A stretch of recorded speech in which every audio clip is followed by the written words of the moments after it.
आज की क्लास में हम एक विमीय पूर्णतः अप्रत्यास्थ संघट का डेरिवेशन लगाएंगे। ठीक, one dimensional perfectly inelastic collision, एक विमीय पूर्णतः अप्रत्यास्थ संघट। तो पूर्णतः अप्रत्यास्थ संघट है क्या?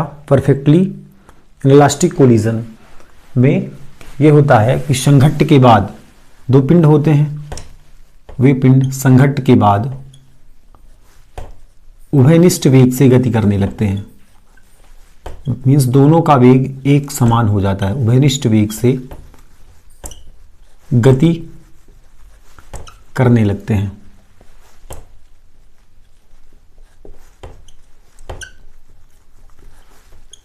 संघट्ट होगा और संघट्ट के बाद जो पिंड हैं, जो दो वस्तुएं हैं, उनका वेग एक हो जाता है, वे उभयनिष्ठ वेग से गति करने लगती हैं। जैसे कि चलती हुई ट्रॉली में व्यक्ति का कूदना, यदि ट्रॉली चल रही है, व्यक्ति उस पर कूद जाए तो दोनों एक ही वेग से गति करने लग जाएंगे, दोनों का वेग उभयनिष्ठ हो जाएगा। ठीक उसी प्रकार किसी गुटके पर यदि हम गोली चलाएं तो गोली उस गुटके पर फंसेगा और गुटका गतिमान हो जाएगा। मीन्स गोली गुटके में फंसने के बाद गतिमान हो जाएगी, दोनों का वेग उभयनिष्ठ हो जाएगा। ठीक है, तो संघट्ट के बाद उभयनिष्ठ वेग से गति करने लगती हैं। और जैसा कि हम कल की क्लास में हमने देखा था कि संघट्ट किसी भी प्रकार का होगा, कोलिजन किसी भी प्रकार का होगा, उसमें सदैव संवेग संरक्षित रहेगा। तो संवेग किसका संरक्षित रहेगा? निकाय का। जो सिस्टम है, जो दो पिंड हैं, उनके संवेग संरक्षित रहेंगे। तो पहला कंडीशन, निकाय का संवेग संरक्षित रहता है, संवेग बिल्कुल संरक्षित रहेगा, संवेग संरक्षित रहता है। और केवल प्रत्यास्थ संघट्ट में ही गतिज ऊर्जा संरक्षित रहती है।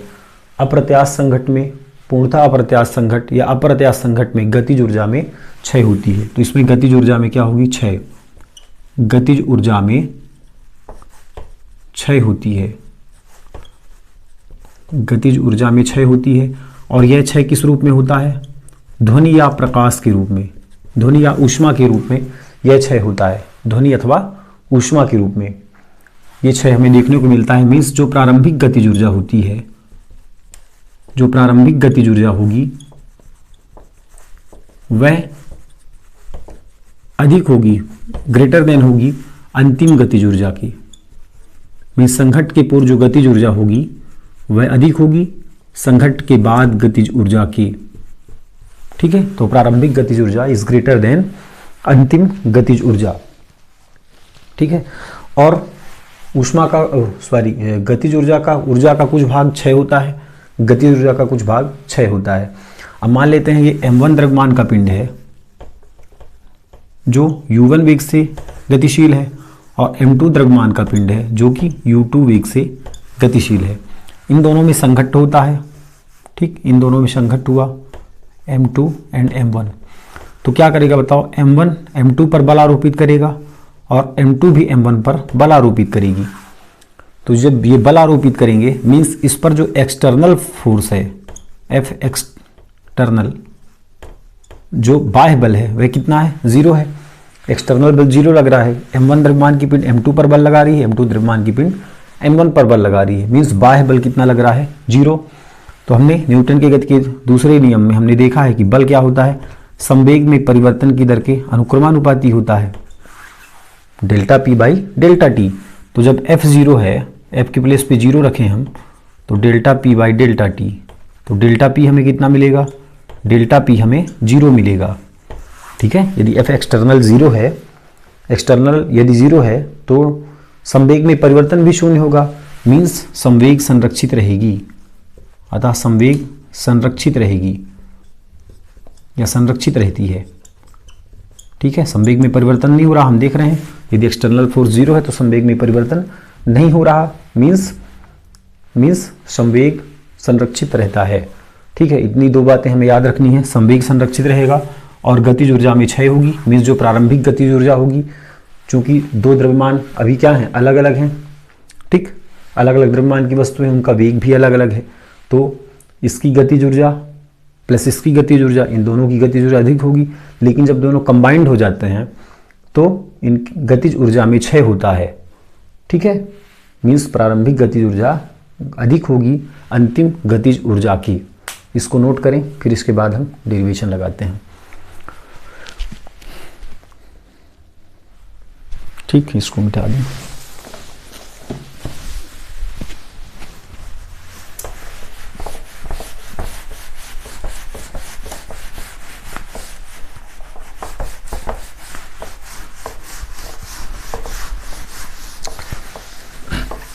हाँ, अब इसके लिए दो पिंड होंगे। एक पिंड है m1 द्रव्यमान का और दूसरा पिंड है m2 द्रव्यमान का। इसका वेग है u1 और इसका वेग है u2। और जैसा कि u1 is greater than u2, u1 को u2 से अधिक होना चाहिए, तभी तो इन दोनों में संघट्ट होगा। इसका वेग अधिक होना चाहिए m1 द्रव्यमान का, तभी तो m2 को पा पाएगी। अब ये क्या है, संघट्ट के पूर्व, संघट्ट के पूर्व। अब दोनों में क्या होता है, संघट्ट होता है, और संघट्ट होने के बाद ये क्या होते हैं, आपस में चिपक जाते हैं। m1 m2 दोनों आपस में चिपक जाते हैं और ये उभयनिष्ठ वेग v से गति करने लगते हैं। यह संघट्ट के बाद पूर्णतः प्रत्यास्थ संघट्ट में क्या होंगी, वस्तुएं आपस में चिपक जाएंगी और चिपक करके उभयनिष्ठ वेग से गति करने लगेंगी। तो मान लेते हैं m1 द्रव्यमान और m2 द्रव्यमान के दो पिंड क्रमशः u1 और u2 वेग से गतिमान है, जहां पर u1 is greater than u2। इन दोनों में संघट्ट होता है और संघट्ट के बाद इनका वेग v हो जाता है, ये उभयनिष्ठ वेग से गति करने लगती हैं। तो क्या होगा बताओ, संवेग संरक्षित रहेगी। संवेग कैसी है, संवेग संरक्षित है, मीन्स संघट्ट के पूर्व कुल संवेग बराबर संघट्ट के पश्चात कुल संवेग। तो संघट्ट के पूर्व संवेग, संवेग p इक्वल क्या होता है, mv।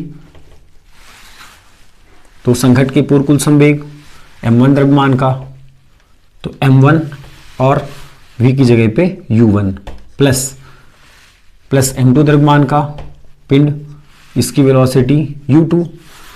तो कुल संवेग क्या हो गया, इसका संवेग प्लस इसका संवेग, संघट्ट के पूर्व कुल संवेग बराबर संघट्ट के बाद कुल संवेग। संघट्ट के बाद संवेग m1 और वेलोसिटी दोनों की v हो गई, तो इसके लिए भी v प्लस m2, इसके लिए भी v। तो ये हो जाएगा m1 u1 plus m2 u2 equal, दोनों से v कॉमन हो जाएगा, तो m1 plus m2 into v। यहाँ से v का मान निकाल लो, v का मान क्या निकलेगा, m1 u1 plus m2 u2 divide by m1 plus m2। ये हो गया v का मान, इसको हमने दे दिया इक्वेशन नंबर फर्स्ट। ठीक है, संवेग संरक्षित रहेगी। अब क्या होगा, गतिज ऊर्जा में क्षय होगी। तो गतिज ऊर्जा में क्षय होती है, गतिज ऊर्जा में क्षय, गतिज ऊर्जा में क्षय क्या कैसी होगी, प्रारंभिक गतिज ऊर्जा माइनस अंतिम गतिज ऊर्जा, means kinetic energy initial minus kinetic energy final. ठीक है, प्रारंभिक गतिज ऊर्जा माइनस अंतिम गतिज ऊर्जा, हमने पहले भी लिखवा चुका है इसको। तो प्रारंभिक गतिज ऊर्जा क्या होगी, हाफ गतिज ऊर्जा क्या होती है, kinetic energy equal half mv square. तो m की जगह पे m1 u1 square plus m half m2 u2 square minus kinetic energy final क्या हो जाएगी, half m1 v square plus half m2 v square होगी ना, दोनों के लिए भी हो जाएगी। अब v स्क्वायर यहाँ से कॉमन हो जाएगा, तो 1/2 m1 u1 square plus 1/2 m2 u2 square minus v square common दोनों से, तो हाफ v स्क्वायर कॉमन हुआ, अंदर बचा m1 प्लस m2। अब हाफ सभी में से कॉमन कर लेंगे, हाफ सभी में से कॉमन हो जाएगा, अंदर बचेगा यहाँ से m1 u1 square plus m2 u2 square minus का m1 प्लस m2 पहले लिख लो इंटू v स्क्वायर, v की वैल्यू रख दो, v की वैल्यू क्या, m1 u1 plus m2 u2 divide by m1 plus m2, m1 plus m2 का whole square, v का स्क्वायर लगा है मीन्स इसका होल स्क्वायर। ठीक, इक्वल, अब एक m1 m2 से एक m2 कैंसिल हो जाएगा, तो बचेगा क्या, half m1 u1 square plus m2 u2 square minus का एक m2 से एक m1 कैंसिल, तो यहाँ से क्या बचा, केवल m1 u1 plus m2 u2 का whole square divide by m1 plus m2। अब यहाँ पे एलसीएम ले लो, इसके बटा में कुछ नहीं है, इसका हर कुछ नहीं है, m1 प्लस m2 एलसीएम आ जाएगा। ठीक, m1 प्लस m2 एलसीएम ले लो, इसको मिटा दें, एलसीएम ले लो, एलसीएम क्या, इक्वल हाफ,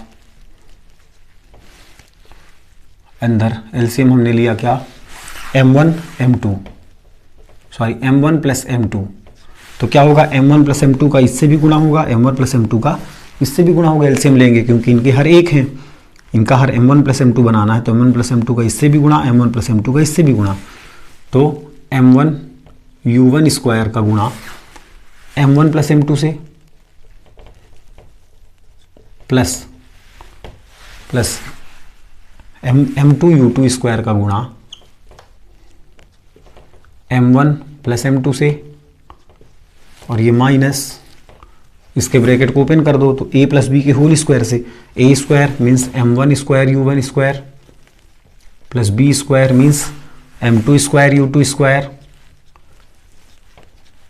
अब प्लस लगा है तो प्लस का 2ab, तो 2m1 m2 u1 u2, 2m1 m2 u1 u2 divide by m1 plus m2। अब अंदर गुणा करा दो इसका, तो हाफ m1 का m1 से गुणा तो m1 square u1 square plus m2 से गुणा होगा तो m1 m2 बन जाएगा, ये m1 m2 u1 square plus इसका गुणा हुआ तो m1 से, तो m1 m2 u2 square plus m2 m2 m2 square and u2 square, multiply में माइनस साइन, इसको अंदर ले आओ तो m माइनस का m1 square u1 square plus minus का m2 square u2 square plus minus का 2m1 m2 u1 u2 divide by m1 plus m2। ठीक, ये हुआ इक्वल हाफ।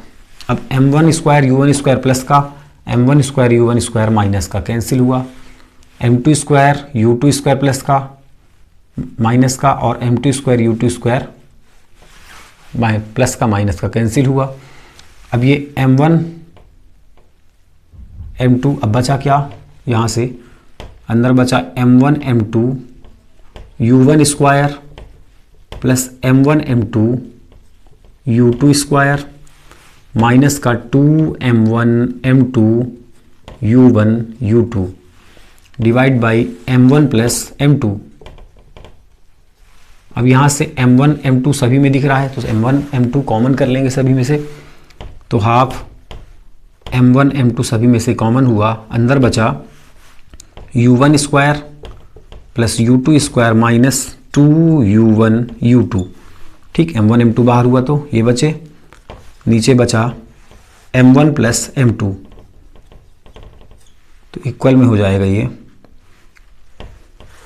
इक्वल में half m1 m2 divide by इसके बटे में भी लिख सकते हैं m1 प्लस m2, और ये u1 square plus u2 square minus 2u1 u2, इसको लिख सकते हैं u1 माइनस u2 का whole square, u1 minus u2 का होल स्क्वायर।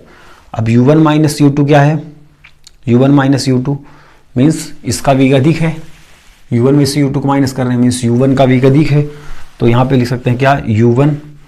अब ये वैल्यू निकल गई इसकी ऊर्जा में क्षय की, ऊर्जा क्षय को लिखते हैं अपन डेल के से, ऊर्जा में क्षय को लिखते हैं अपन डेल्टा के से, ऊर्जा में क्षय।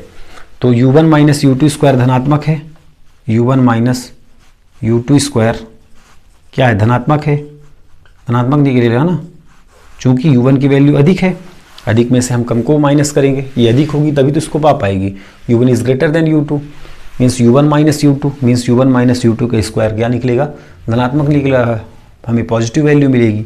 अतः गतिज ऊर्जा में क्षय धनात्मक होती है, अतः गतिज ऊर्जा में क्षय धनात्मक होती है।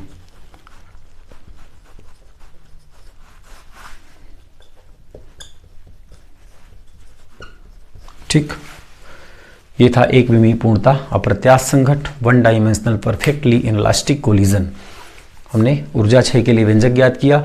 चूंकि संवेग संरक्षित सभी में रहेगा, चाहे किसी भी प्रकार का संघट्ट हो तो संवेग इसमें भी संरक्षित रहेगी, लेकिन गतिज ऊर्जा में क्षय होती है। गतिज ऊर्जा इनिशियल माइनस गतिज ऊर्जा फाइनल। ठीक है, तो ये फार्मूला निकल के आता है डेल्टा के का। इसे यही है क्या, गतिज ऊर्जा में क्षय के लिए व्यंजक एक विमीय पूर्णता अप्रत्यास्थ संघट में गतिज ऊर्जा में क्षय इतनी होती है। ठीक, थैंक यू।